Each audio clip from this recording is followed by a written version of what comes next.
Article 5. Whether God is truth. Objection 1.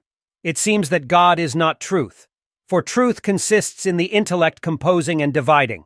But in God there is not composition and division, therefore in him there is not truth. Objection 2. Further, truth, according to Augustine, is a likeness to the principle. But in God there is no likeness to a principle. Therefore in God there is not truth. Objection 3. Further, whatever is said of God is said of him as of the first cause of all things. Thus the being of God is the cause of all being, and his goodness the cause of all good. If therefore there is truth in God, all truth will be from him. But it is true that someone sins. Therefore this will be from God, which is evidently false. On the contrary, our Lord says, I am the way, the truth, and the life. John 14:6. I answer that, as said above, Article 1, truth is found in the intellect according as it apprehends a thing as it is, and in things according as they have being conformable to an intellect.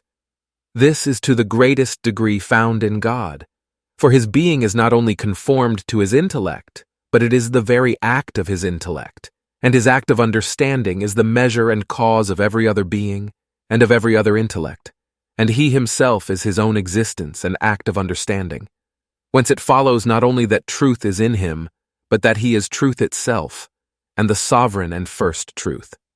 Reply to Objection 1. Although in the divine intellect there is neither composition nor division, yet in his simple act of intelligence he judges of all things and knows all things complex, and thus there is truth in his intellect. Reply to Objection 2.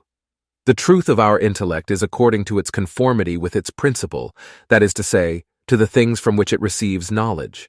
The truth also of things is according to their conformity with their principle, namely, the divine intellect.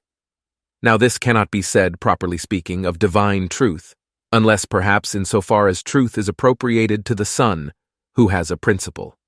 But if we speak of divine truth in its essence, we cannot understand this unless the affirmative must be resolved into the negative, as when one says, the Father is of himself, because he is not from another. Similarly, the divine truth can be called a likeness to the principle, inasmuch as his existence is not dissimilar to his intellect. Reply to Objection 3. Not being and privation have no truth of themselves, but only in the apprehension of the intellect. Now all apprehension of the intellect is from God. Hence all the truth that exists in the statement that a person commits fornication is true, is entirely from God. But to argue, therefore, that this person fornicates is from God, is a fallacy of accident.